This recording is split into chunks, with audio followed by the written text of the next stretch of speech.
think anybody that runs for president they should give them tests. And it's not an age thing. It's not based. If you look back on history, 70s and 80s, some of your greatest leaders in the world history, long time world history, they were in their 70s and their 80s.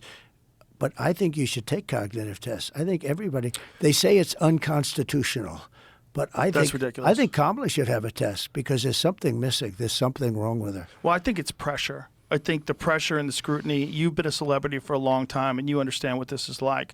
But for someone who's in her late 40s, who becomes the vice president, who runs for president, becomes the vice president, and then all of a sudden the weight of the world is on your shoulders and there's all these people paying attention. A lot of people clam up. But you either have it or you don't. Correct. Look, this is an interview. We've covered a lot of territory, right? And it's fine. I don't care.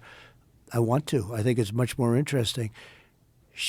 To do an interview with Anderson Cooper, a crazy softball interview.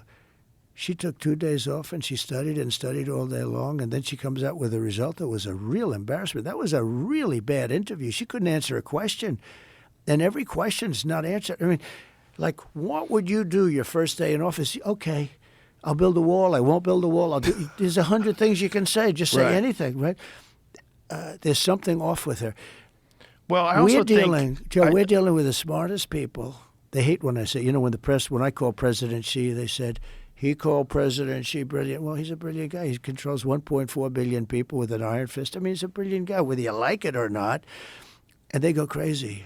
Right. Say, it doesn't mean he's not evil, or it doesn't mean he's not of course not. dangerous. But actually, we have evil people in our country. Yes. If you have a smart president, he can deal with Russia. He can deal with all of it. Russia would have never gone into Ukraine if I were president.